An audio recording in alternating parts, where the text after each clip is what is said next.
Bueno, kaixo egunon. Eta, eskerrik asko, aukera hau emateagatik, gure esperientzia kontatzeko.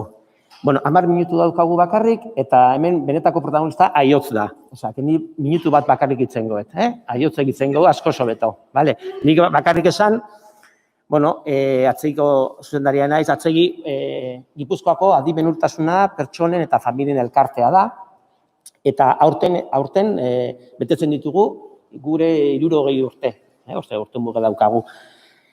Bakarrik kokatzeko, aspalditikan famili batzuek sortu zuten atzegitikan gureak, eta orain dela 10 urte gutxi gora bera, genuen plangintza bat, eta idei bat sortu zen, eta izena jarri genion, pauso berriak, eta zen pixkat aukera gehiago ematea pertsonei lanen munduan, baino inklusioa lantzen, ezta?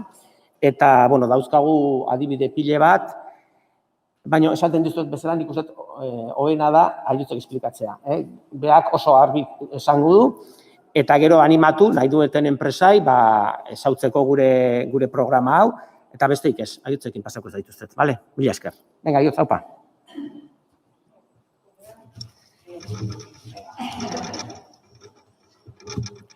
Kaixo, aiotz naiz, unetan bizi naiz, 36 urte ditut, eta lanea oso gustua etortzen naiz.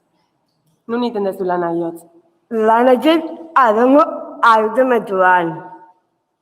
Eta nola juten za lanean? Doengo udaletxean egiten duzu lana, eta nola juten za lanera aiotz? Atzet autobusa, atzet jebi, betzet aduna daguna, eta bezala jebi atzet. Oso ondo, eta zer dut egiten duzu, zortan sartzen zea aiotz lanera zu? Zortitan zaten lanea, eta bukatzet ordu batak. Eta autobusa atzet ordu batak eta lauduen, etxea joateko. Oso ondo, goiztez egiten duzu lan, ez da? Bai, eta altxabea jai. Eta zer gehiago jai esan diazu? Asteburuare?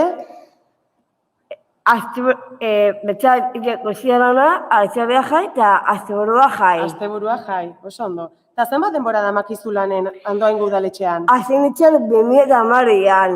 Osea, programa jaio zanen, zuia hasi zinen Andoaingo udaletxean lanen. Bai. Ezta? Eta zer gauza egiten dituzu udaletxean aiotz? Denetek itzet, eta dan lehenengo ordutan koroba banatu,